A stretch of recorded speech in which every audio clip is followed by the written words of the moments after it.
Yo, what's shaking, everyone? Welcome back to Mindset Motivated with Sifu Zack George and yours truly, Robert Bruski, the podcast where we talk about all things mindset and motivation related. Move closer to me or moving away from me. We're going to get intimate here. We're going to talk about addiction. This is going to be the second episode in a 2-episode series on addiction. In the first one, we covered what is addiction. We illuminated it, yeah. Yeah, illuminated it.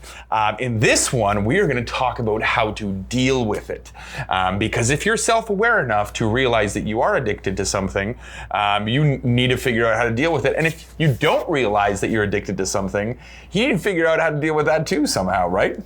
Yeah. And so Zack here has been talking my ear off about dealing with addiction. So I'm going to ask him to explain to us and all of our listeners and viewers what he's experienced, with all the people that he encounters on a daily basis. What are some of the number one or best ways to deal with addiction?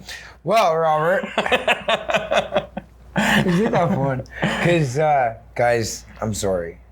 There's no pill that you can take. There's no needle that you can get, and there's no book that you can read once to be able to solve this cunning, baffling, and powerful problem that affects millions and millions of people all across the world, right? And the important thing to know is if you have identified yourself as having an addiction, it's a harmful addiction, just know that you are not alone. Some people, it doesn't matter why, what matters is what are you going to do about it? Whether you grew up in a household where that was, something or abuse or whether you are genetically predisposed to an addiction because your grandpa's grandpa had it and then your grandpa did and then your dad did or whatever. The point is we got to do something about it because it's going to kill you or it's going to take you down or it's going to affect the people you love or the things that you love and we want everybody to sort of go in the right direction. Yeah. So I watched an interesting video and you can find it on YouTube, anybody can. It's just, you just type in addiction. Okay. And the first video that comes up is a really interesting video and I remember watching this when I was first early coming into, a recovery scene for myself. And the video went on to talk about how when they were, trying to figure out addiction, they had left this rat. They did a project on rats, way back then. They put this rat in the cage and one bottle had water in it and the other bottle had water with cocaine. Cocaine, right? Okay. So they found 100% of the time the rat, when left in the cage alone with 2 bottles, would almost 100% of the time go to the bottle with the cocaine until the point that it would die.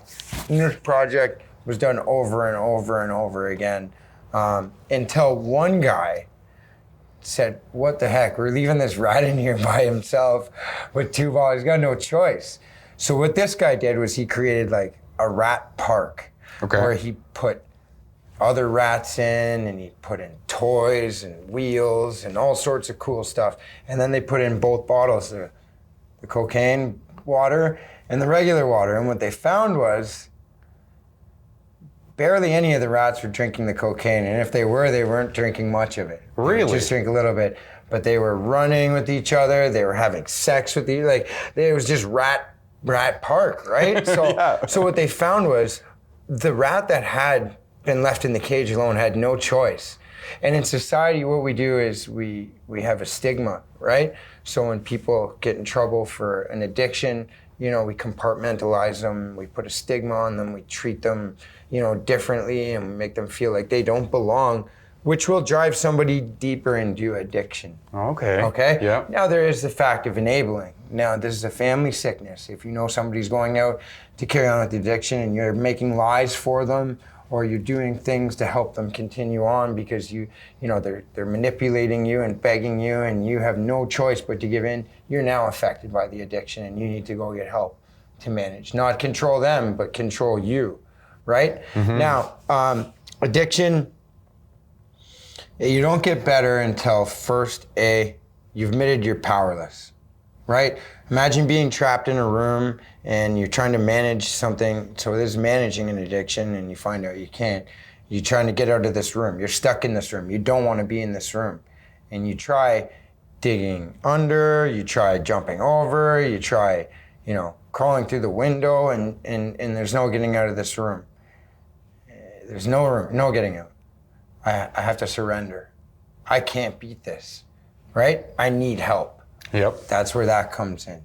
Then you have to find a program or something that you believe in, that you're gonna ready. There's lots of programs out there, Gambling Anonymous, Sex Anonymous, Narcotics Anonymous, Alcoholics Anonymous. There's anger groups. There's different types of stuff for everything. There's counselors. There's lots of stuff in it. If anybody wants more advice on help, where to go, just message me, and I'm happy to point you in that direction. But a lot of times addiction is driven also from our past too. So, people always say, oh man, great guy, just if he didn't drink, his life would be fine. Yeah, right. Take the alcohol away from this person or take the substance away from this person and just watch how they act. Restless, irritable, and discontent. This is the way that somebody that's, having to withhold from whatever they're addicted to, that hasn't done the work they need. Because it's not about what you're doing, it's why you're doing it, Okay, so running out of time, but what if there was an addiction that isn't necessarily your commonplace addiction, like drugs and alcohol and all that sort of stuff? Like, let's say you're addicted to working so much that you don't see your family or are able to take care of things. Like, how do you deal with that type of addiction? So what happens is when we start to become workaholics, we eat less, we drink more coffee, we don't sleep as much, and the brain will actually switch into using the limbic system, which is your fight or flight. It's there to keep you healthy, safe, and comfortable. So you'll actually be flying on fumes, you'll be making irrational decisions, and this is triggered from being hungry, angry, lonely, tired. If it is a work addiction, come back, sit down, eat a good meal, connect with others, and ask yourself why you're doing this. Clear your mindset. Clear your mindset, right? And again, the cure to addiction is not, segregating people or isolating them. It's connection. It's connection. It's being there for them. Not while somebody's, in full swing, addiction mode, but when they come out of it, connecting, right? And them being able to connect with people, places, and things, and communities, so that they have something. But there's programs in place. There's, for almost any addiction, there's a 12-step program. You admitted you're powerless over it, and your life's unmanageable. You come to believe that something greater than you is going to restore you to sanity. You turn your life over to it. You take an inventory of your past. You clear your inventory. Then you make a list of all persons you've harmed. This way, there's nothing going to trigger you back. You make amends to them all. And then from there, you just promptly admit when you're wrong. You pray and meditate, for the right, to check your motives and everything that you do, because addiction can creep back in without the substance.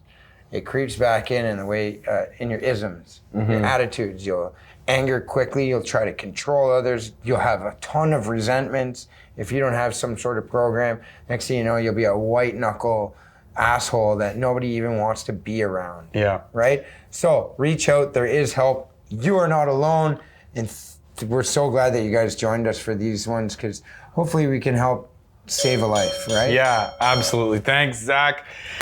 I feel like we could do another one on addiction, but maybe we'll leave that till later, okay? Yeah. That's Mindset Motivated, everyone, with Seafood Zack George, yours truly, Robert Bruski, the podcast about mindset and motivation. Don't forget to like, follow, subscribe, and share. And until next time, stay frosty. Stay hungry.